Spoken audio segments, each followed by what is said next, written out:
Assalamualaikum warahmatullahi wabarakatuh. Nama saya Wulan Awalia dengan nomor NIM 20201432211, Program Studi Pendidikan Guru Sekolah Dasar Universitas PGRI Palembang. Oke, di video pembelajaran kali ini kita masih membahas mengenai bimbingan konseling, di mana mata kuliah ini dibimbing oleh Miss Endang Surtioni, Magister Pendidikan. Baiklah, lanjut ke pembahasan. Apa sih yang akan kita bahas di video kali ini?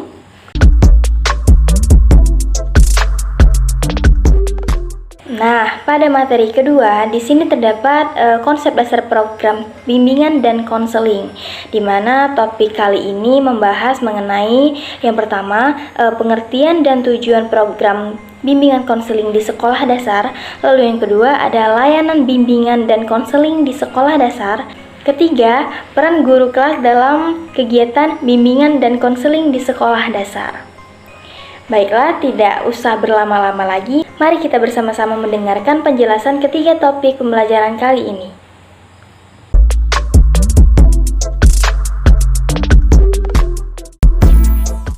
Oke, yang pertama di sini saya akan membahas mengenai pengertian dari program bimbingan dan konseling di sekolah dasar.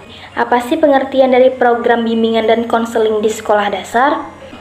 Sebelumnya, apa sih program? Nah, arti dari program itu sendiri ialah suatu rencana kegiatan organisasi yang dibuat untuk jangka waktu tertentu yang sudah disepakati oleh pengurus organisasi. Nah, jadi program bimbingan dan konseling di sekolah dasar itu merupakan program layanan bimbingan dan konseling meliputi seluruh kegiatan selama 1 tahun untuk masing-masing kelas di sekolah, terutama sekolah dasar. Kegiatan pelayanan bimbingan dan konseling yang disusun berdasarkan kebutuhan peserta didik pada suatu periode tertentu, dan periode tersebut bisa dalam rentang tahunan, semesteran, bulanan, mingguan, dan harian.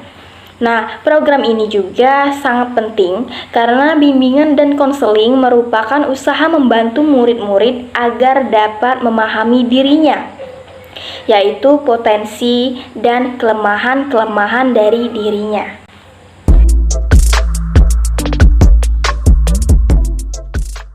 Lanjut ke tujuan dari program bimbingan dan konseling di sekolah dasar.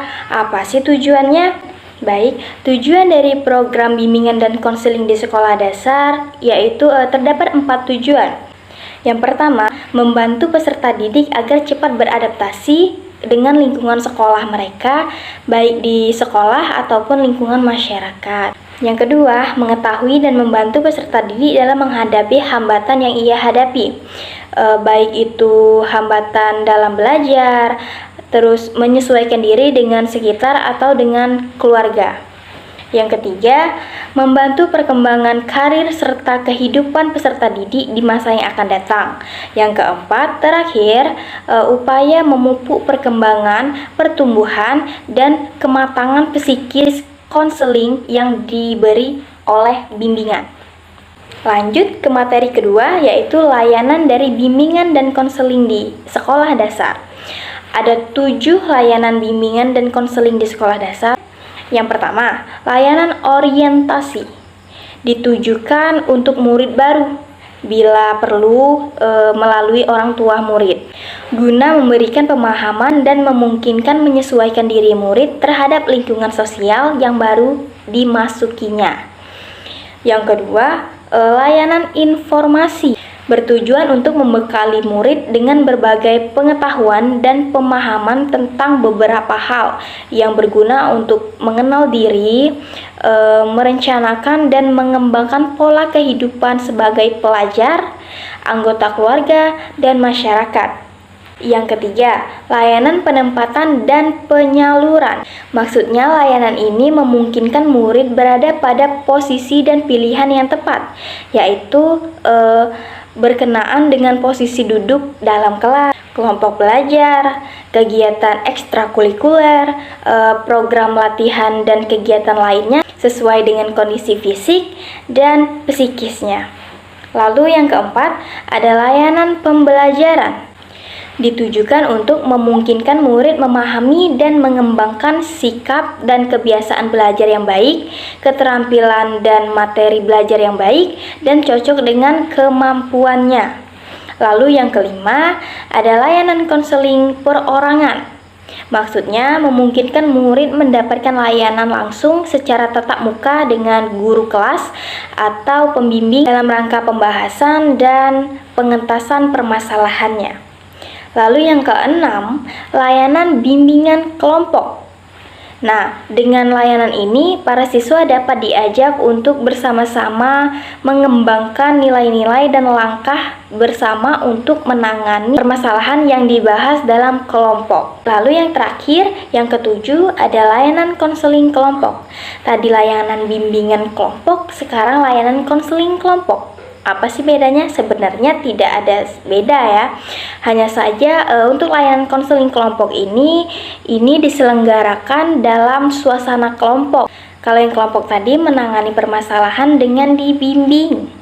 Nah, kalau yang sekarang konseling kelompok ialah suasana dalam kelompok melakukan pengentasan. Apa sih pengentasan itu? Nah, jadi pengentasan itu ialah suatu pencegahan, mencegah suatu permasalahan. Untuk materi yang terakhir ada peran guru kelas dalam kegiatan bimbingan dan konseling di sekolah dasar.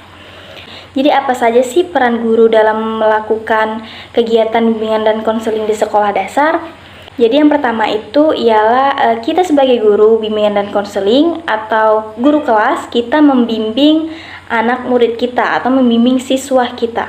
Yang kedua, mengingatkan, memberi nasihat dan memberikan motivasi. Yang ketiga, memberikan penanaman konsep demokrasi. Untuk yang keempat, mengembangkan pemahaman diri melalui kehidupan siswa.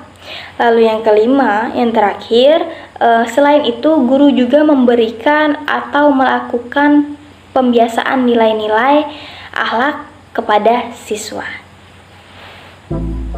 Baiklah, untuk pembelajaran kali ini cukup sampai di sini. Jika ada salah kata, saya mohon maaf. Semoga bisa dimengerti dan dipahami. Saya akhiri. Wabillahi taufiq wal hidayah. Wassalamualaikum warahmatullahi wabarakatuh.